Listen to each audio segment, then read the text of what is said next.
A couple of my friends recently started playing Warframe, and they are slow. Warframe is built around one of the fastest movement systems in any game, but the game never really teaches you how to use it properly. So, in this video, I'm gonna teach you everything that you need to know about movement, from the absolute basics all the way to advanced techniques, in under 10 minutes. If you have been playing Warframe for a while, don't click away just yet. The first half covers the basics, but once we get to the advanced section, I'll show you a few movement techniques that even a lot of experienced players don't know about. And if you end up learning something new, consider dropping a like and subscribing. It really helps out the channel. Alright, let's get moving.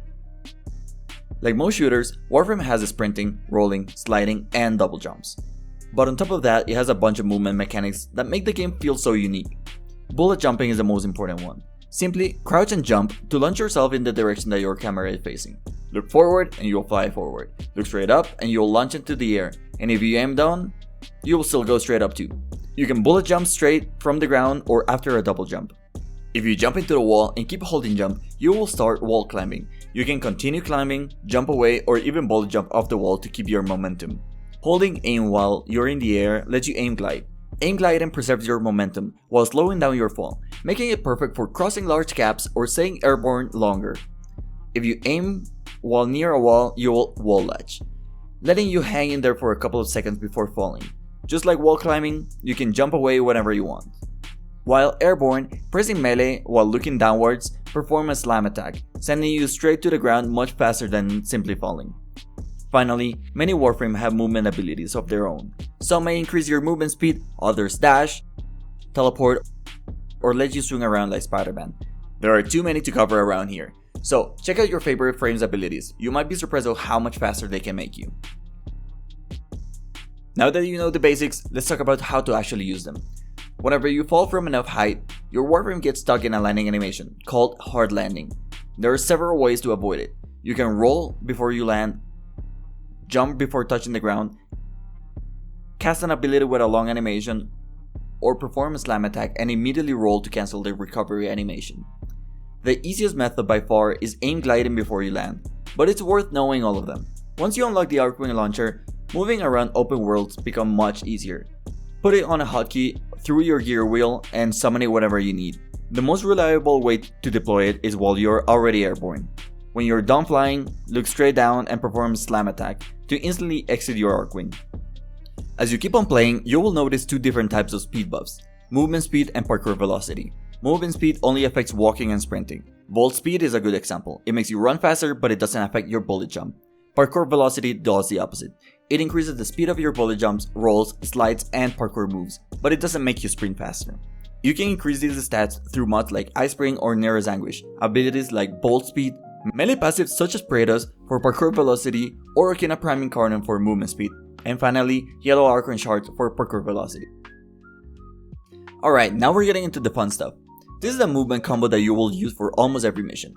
Bullet jump at roughly 45-degree angle, double jump, aim glide, and then roll.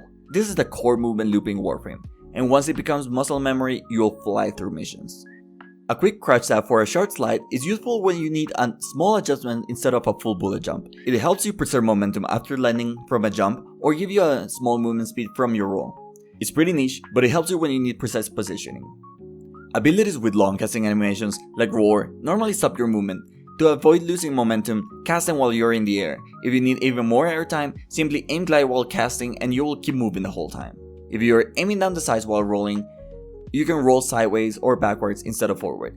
Personally, I almost never use this, but if you watch high-level speedruns like Netrocells, you will see players use side rolls constantly.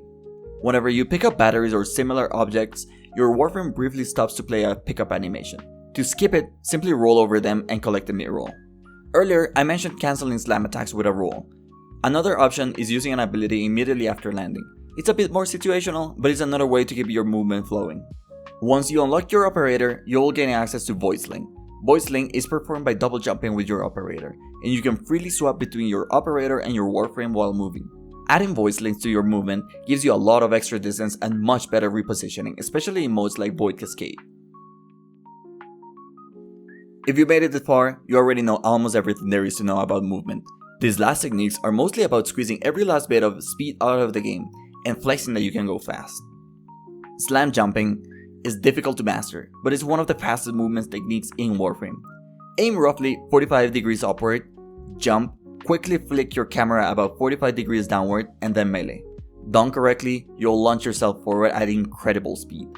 If you perform a normal aerial attack, you're meleeing too early or flicking too slowly. If you get a regular slam attack instead, you're meleeing too late. This works with every melee weapon except glaives. This can also be done with necromechs and in call missions if you already have a jetpack. To perform a void sling cancel, begin a void sling and swap back to your Warframe immediately. If timed correctly, your Warframe keeps the operator momentum, giving you a huge burst of speed. The timings are pretty tight, but it's incredibly useful in larger maps. The Mexian. Finally, we have the Mexian. For this technique, you will need a melee weapon with a lunging stance. If you hold forward, aim down sight, and melee, you will perform a lunge attack. From there, weapon swap, roll, and then jump. This is incredibly tight timings, so press them almost at the exact same time. You will need to time the inputs to the Warframe going forward on the lunge. Done correctly, you will receive a massive speed boost, and you can preserve even more of it with an aim glide. This is easily one of the hardest movement techniques in the game because every weapon behaves slightly different depending on its launch animation and attack speed. Daggers are generally the easiest to learn, so weapons like the ceramic dagger and Okina are great places to start. Start without attack speed mods, and as you get more comfortable, start adding them. The more attack speed, the more movement speed that you will get from the Mexian. Once you master it though, you can perform it with almost any melee weapon that has a launch. And that's pretty much everything that you need to know about movement in Warframe. It might seem like a lot at first, but after a couple of missions it will become second nature. Master these techniques and you will never feel slow again. And as always, enjoy the grind, go fast, and stay safe, Tenno.